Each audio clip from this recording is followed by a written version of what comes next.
Shalom, selamat pagi. Kita percaya Tuhan kita adalah Tuhan yang baik karena Alkitab berkata Allah adalah kasih. God is love. Tapi mungkin kadang-kadang kita mengalami situasi yang gak enak, yang gak nyaman, dan seperti dikatakan di Amsal 20 ayat 30, ya, sometimes it takes a painful experience to make us change our ways, ya. Apa maksudnya? Kadang-kadang diperlukan suatu pengalaman yang menyakitkan untuk mengubah cara kita berpikir atau cara hidup kita atau jalan hidup kita, ya. Saya akan tunjukkan beberapa ayat ya dari beberapa terjemahan dari Amsal 20 ayat 30 ini. Oke, kita lihat ini ya. Terjemahan bahasa Indonesianya, ya terjemahan baru, Amsal 20 ayat 30, bilur-bilur yang berdarah membersihkan kejahatan, dan pukulan membersihkan lubuk hati. Lalu ada terjemahan dalam bahasa Indonesia sehari-hari, ada kalanya pengalaman pahit menghapuskan kejahatan dan membersihkan hati manusia. Ya, terjemahan Inggrisnya juga ya mirip ya. Kadang-kadang hanya rasa sakit yang dapat menyebabkan kita merubah apa yang kita kerjakan. Nah, kalau kita lihat ayat lainnya lagi, dikatakan di sini, Mazmur 119, ya ini Mazmur pasal terpanjang ya dalam Alkitab. Ayat 67, sebelum aku tertindas, aku menyimpang, tetapi sekarang aku berpegang pada janjimu. Lalu ayat 71 dari pasal yang sama, bahwa aku tertindas itu baik bagiku, supaya aku belajar ketetapan-ketetapanmu. Jadi artinya Tuhan itu baik, tetapi untuk mengalami kebaikannya kita perlu belajar jalan-jalannya. Kita nggak bisa hidup semau kita ya, walaupun Tuhan itu sangat mengasihi kita, tapi untuk mengalami janjinya, semua janjinya, ya kita harus hidup menurut apa yang Dia ajarkan kepada kita. Nah, kalau kita nggak belajar, kadang-kadang pengalaman-pengalaman yang tidak enak itu akhirnya memaksa kita untuk belajar mengenal hukum-hukumnya. Sehingga akhirnya kita tahu bahwa God is love. Dan akhirnya kita menyadari bahwa kita memang dikasihi oleh Tuhan. Walaupun ya seringkali butuh waktu ya. Sekian tahun yang lalu ada buku yang bagus sekali. Judulnya Remuknya Insan dan Keluarnya Roh oleh Watchmeni. Dalam bahasa Inggris buku itu The Breaking of the Outer Man and the Release of the Spirit. Ya, buku ini cerita mengenai roh, jiwa, dan tubuh. Kemudian dia cerita bagaimana roh kita yang sudah lahir baru, di dalamnya ada Roh Kudus, dan Roh Kudus itu mau berkarya dalam kehidupan kita. Dia mau berbicara, mau menuntun kita, tetapi hidup kita itu begitu dikuasai oleh jiwa kita, ya. Jiwa ini di dalamnya ini ada kehendak, ada pikiran, ada emosi. Dan bagi orang yang belum lahir baru, memang rohnya ini mati di hadapan Tuhan. Tapi kita yang sudah percaya pada Tuhan Yesus, kita memiliki roh yang sudah lahir baru. Dan roh itu penurut. Tapi masalahnya roh itu seperti terbungkus oleh jiwa kita. Nah, Watchmeni mengatakan itu outer man, ya, manusia bagian luar. Sementara roh kita itu adalah inner man, ya, bagian dalam manusia. Lalu dia katakan di buku tersebut, Remuknya Insan Keluarnya Roh, bahwa bagian luar dari kita itu perlu dihancurkan, ya, sehingga roh ini bisa bermanifestasi keluar. Dan dia ambil cerita bagaimana tentang minyak narwastu yang memang wangi, mahal harganya, itu disimpan dalam buli-buli, dan buli-buli itu harus dipecahkan dulu ya, lehernya dipecahkan baru semerbak dari narwastu itu bisa keluar. Nah, bagaimana hubungannya dengan roh, jiwa, tubuh kita? Tubuh ini adalah pakaian kita ya. Kita kenakan selama kita ada di bumi. Sementara roh kita itu yang berkomunikasi berhubungan dengan Tuhan. Jiwa kita itu menunjukkan kepribadian kita dan kita berhubungan dengan orang lain. Tapi dalam jiwa inilah terletak semua kepandaian, semua pengetahuan, cara berpikir, didikan yang itu sadar atau tidak sadar ya, seringkali tidak sadar itu membelenggu roh kita. Sehingga ketika Tuhan mau berbicara kepada kita, seringkali dari jiwa ini menghalangi. Logika kita menghalangi, pendapat kita menghalangi, pengalaman kita menghalangi, dan banyak lagi. Ya, itu membuat kita kadang-kadang sukar menyadari bahwa kita ini dikasih oleh Tuhan. Karena pengalaman kita nampaknya tidak menunjukkan hal tersebut. Diperlukan kadang-kadang ya mungkin seringkali ya pengalaman-pengalaman yang gak enak untuk membelokkan cara berpikir kita ya, atau cara hidup kita. Kita ini gak sadar ya. Kalau dikatakan manusia ini terdiri dari roh, jiwa, dan tubuh, maka yang mengontrol kehidupan manusia itu adalah kehidupan jiwanya ya. Sementara kalau kita sudah lahir baru, sudah terima Tuhan Yesus, kita perlu mengizinkan roh kita yang sudah lahir baru itu mendominasi kehidupan kita. Sehingga kita bisa berjalan dituntun oleh Tuhan senantiasa. Bukan lagi oleh cara berpikir kita ya. Tentu kita perlu belajar, tapi kita perlu menundukkan semua pengetahuan yang kita dapat di dunia ini kepada tuntunan Tuhan ya. Ada banyak contoh di Alkitab yang menunjukkan hal tersebut. Ada orang-orang yang begitu bangga dengan kepandaiannya, dengan cara berpikirnya karena pendidikannya mungkin tinggi, lalu tanpa sadar itu begitu menguasai dia.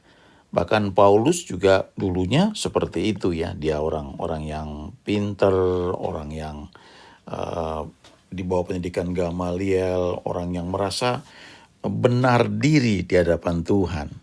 Dan memang akhirnya ketika dia berjumpa dengan Tuhan, dia kaget dan dia bertanya, "Siapakah engkau Tuhan?" Lalu Tuhan berkata, "Akulah Yesus yang kau aniaya." Setelah itu butuh waktu untuk Paulus itu akhirnya dia bisa berkata bahwa semua yang dia miliki dulu itu seperti sampah. Ya, dia katakan itu di Filipi, di kitab Filipi. Dia begitu melihat kemuliaan yang begitu besar ketika dia berjumpa dengan Yesus. Dan setelah dia menyadari hal itu, maka Tuhan pakai pengalaman dia yang lama itu, pikiran-pikiran dia yang terbentuk lewat pendidikan, lewat banyak hal, sekolah-sekolah yang dia lalui, itu dipakai oleh Tuhan menjadi sangat berharga, dan dialah yang dipakai oleh Tuhan untuk menulis sebagian besar perjanjian baru. Dalam hidup kita, kalau kita nggak hati-hati, ya kita ada kesombongan ya, karena pengetahuan itu knowledge puff up ya, dikatakan begitu. Orang yang berpengetahuan itu merasa tanpa sadar mungkin menyombongkan diri ya. Dia merasa dia bisa tahu, dia tahu semuanya. Tetapi sebenarnya kalau kita tidak merendahkan diri ya, pemikiran kita atau pengetahuan kita itu nggak bisa kita pakai untuk mengenal Tuhan. Di sisi lain ada lagi orang-orang yang sangat dikontrol oleh emosinya ya. Tanpa dia sadar emosinya itu membelenggu, sehingga yang dari roh yang sudah lahir baru itu tidak bisa atau sukar sekali keluar. Ada yang namanya inner joy ya, sukacita yang dari dalam. Dan sukacita itu yang dikatakan di Alkitab, the joy of the Lord is my strength. Sukacita yang dari Tuhan itulah kekuatanku. Sukacita seperti ini bukan sukacita yang diperoleh karena kita misalnya datang ke tempat hiburan, kita nonton film yang lucu atau pertunjukan yang lucu. Bukan seperti itu, tapi ada suatu sukacita dari dalam roh kita. Dan seringkali kita bisa menyadari hal itu kalau kehidupan jiwa itu sudah dibuka ya oleh Tuhan. Entah lewat pengalaman yang karena kita merelakan untuk dibentuk oleh Tuhan, atau lewat pengalaman yang nggak enak, yang terpaksa itu seperti minyak narwastu yang mau keluar, itu leher botolnya dipatahkan, dihancurkan, baru baunya semerbak keluar. Kalau kita sudah pernah mengalami ya hal-hal seperti ini, maka kalau kita berjumpa dengan orang ya, orang yang mungkin sombong tanpa dia sadar, kita bisa menilai hal itu. Karena kita bisa menyadari bahwa kita sedang bersentuhan dengan jiwanya ya, bukan dengan rohnya. Nah, Watchman ini banyak tulis ini dalam buku dia yang cukup tebal, namanya judulnya Spiritual Man. Nah, kalau suka belajar yang lebih dalam ya bagus baca buku itu. Tapi kalau enggak ya enggak harus juga ya, karena Roh Kudus akan mengajar kita, dan tentunya ada hal-hal yang bisa kita pelajari lewat pengalaman-pengalaman yang lain. Nah, di Alkitab sendiri kita melihat contoh orang yang hidupnya terikat oleh emosi yang begitu kuat.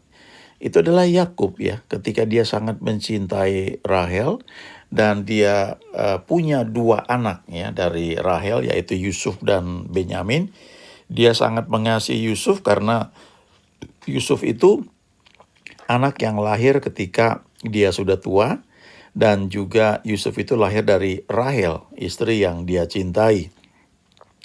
Nah, kemudian ketika Rahel sudah meninggal, maka Yusuflah menjadi tumpuan kasih bapaknya ya, tumpuan kasih Yakub. Nah, ketika Yusuf kemudian dijual oleh abang-abangnya ke Mesir, lalu dilaporkan oleh anak-anaknya Yakub yang lain ya, yaitu kakak-kakaknya Yusuf, dikatakan bahwa Yusuf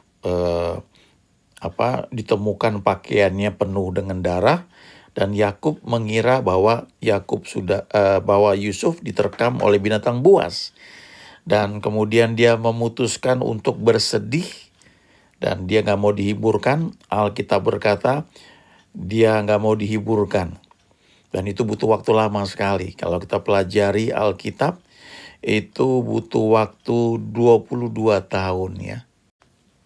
Dari mana 22 tahun? Karena kalau kita hitung ya, Yusuf itu umur 17 tahun dapat mimpi, kemudian dijual. Lalu umur 30 tahun dia jadi Perdana Menteri di Mesir, jadi ada 13 tahun ya. Kemudian ada 7 tahun kelimpahan, lalu 2 tahun kelaparan. Jadi total 13 tambah 7 tambah 2, 22 tahun ya. Itu waktu di mana Yakub tidak ketemu dengan Yusuf, dan dia sudah mengira Yusuf itu sudah mati. Sehingga dia memutuskan dia tidak mau dihibur, dan dia memutuskan dia mau bersedih sampai nanti dia mati ketemu anaknya. Tetapi setelah 22 tahun ternyata Yusuf masih hidup, dan Yusuf kirimkan kereta dari Mesir untuk menjemput Yakub. Kalau kita baca di kitab Kejadian, waktu Yakub mendengar anak-anaknya berkata bahwa Yusuf masih hidup dan tinggal di Mesir, bahkan menjadi penguasa, Yakub nggak percaya karena hatinya dingin. Tetapi waktu dia lihat kereta yang dikirimkan oleh Yusuf untuk menjemput dia, Alkitab berkata, maka bangkitlah semangat Yakub. Dalam bahasa Inggrisnya dikatakan, and the spirit of Jacob revive ya. Habis itu langsung Yakub dapat penglihatan ya. Rohnya bangkit kembali. Di situ Tuhan mulai berfirman. Sebelumnya 22 tahun ya. Dia mengizinkan emosinya mengikat dia ya. Ada orang-orang yang mengalami hal seperti itu ya. Teman-teman perlu ingat ya, kita berada di lingkungan yang tidak ideal ya. Kita nggak bisa kontrol sikap orang lain kepada kita. Ada orang-orang yang mungkin mengecewakan kita, bisa membuat kita sedih. Mungkin kita nggak salah, seperti Yusuf ya, dijual oleh abang-abangnya. Yusuf secara logika nggak salah. Ya, dan dia punya banyak alasan untuk sakit hati karena abang-abangnya menjual dia. Tapi toh dia memilih untuk mengampuni abang-abangnya. Dan memang butuh proses, ya mungkin butuh waktu.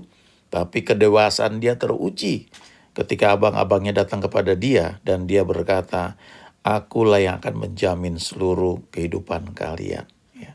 Dan dia bilang, memang kalian mereka-rekakan yang jahat, tapi Tuhan telah mengubahnya menjadi kebaikan dengan satu tujuan yang besar, yaitu memberi makan bangsa yang besar. Nah, ya Yusuf memilih untuk mengizinkan Tuhan membentuk dia.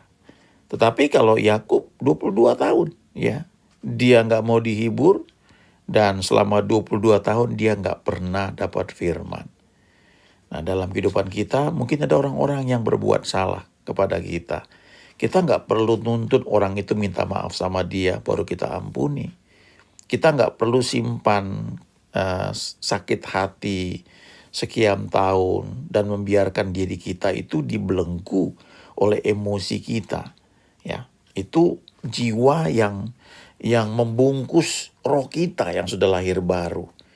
Dan kita rugi besar ya, karena banyak hal yang Tuhan sediakan buat kita itu jadi tertunda.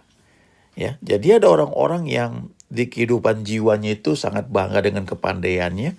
Dia dikontrol oleh pikirannya, semuanya dihitung dengan logika. Dan orang-orang seperti ini ketika ternyata yang dia perhitungkan gak terjadi, bisa kadang-kadang kecewa sekali dan kemudian down. Ya. Pernah baca satu berita ya di internet, ada mahasiswa ya yang pinter sekali, kalau nggak salah di Singapura, dia lulus cum laude ya, kemudian dia kerja di perusahaan ya, dia berhasil terus lah ya, dia punya istri, punya anak-anak juga. Kemudian pada satu titik kalau nggak salah ada resesi ya, saya lupa persis seperti apa, tapi pada intinya dia nggak bisa menerima kegagalan ya. Tanpa sadar dia dibelenggu oleh kebanggaan, ya, kesombongan karena dia pintar.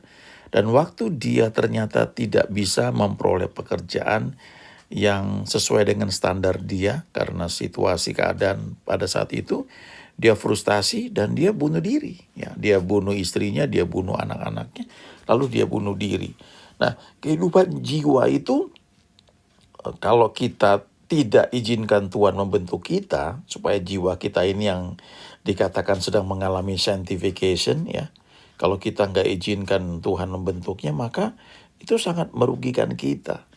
Nah, karena Tuhan mengasihi kita, ya kadang-kadang ada pengalaman-pengalaman yang gak enak diizinkan terjadi untuk membuat jiwa kita tuh diremukkan, ya, supaya roh kita yang sudah lahir baru ini bisa berkarya, ya, supaya Tuhan bisa bicara dan kita dengar hal itu. Jadi ada orang-orang yang terikat oleh pikiran, oleh emosi seperti Yakub. Ada juga orang yang punya tekad yang kuat ya. Orang-orang yang punya tekad kuat ini ketika hidup dengan tekadnya saja ya, itu pada satu titik Tuhan akan bawa orang ini akhirnya menyadari bahwa dia perlu Tuhan ya. Yang dia pikir semangat, bahkan semangat melayani ya. Amsal berkata kerajinan tanpa pengetahuan pun tidak baik. Orang yang tergesa-gesa akan salah langkah ya. Itu kata kita Amsal. Artinya kalau kita hanya punya tekad saja tanpa kita mengizinkan Tuhan menuntun kita, kita juga akan nyasar ya. Kita akan kejeblos istilahnya ya. Di Kisah Rasul kalau kita baca, Paulus ini orang yang tekadnya kuat. Dia menyala-nyala mau melayani Tuhan. Dia kebablasan mungkin ya. Karena di Alkitab dicatat 2 kali ya, Roh Kudus, Roh Yesus mencegah dia memberitakan Injil ya di daerah Asia, di Bitinia ya. Jadi orang yang punya tekad kuat saja itu juga tidak cukup ya. Dia harus mengizinkan Tuhan menuntun hidup dia. Nah itu sebabnya kalau kita baca ayat-ayat tadi lagi, kita melihat hal-hal yang mungkin tidak enak barangkali dia alami karena mungkin itu satu-satunya cara ya untuk membuat kita berbelok ya, merubah arah jalan kita seperti yang Tuhan mau. Dan akhirnya kita dibawa untuk menyadari bahwa kita dikasih oleh Tuhan ya. I am loved by God. Ada hal-hal yang perlu kita pelajari, ada hal-hal yang perlu kita lakukan, supaya akhirnya kita bisa mengalami semua yang Tuhan janjikan. Dan akhirnya kita menyadari bahwa God is good all the time. Amin.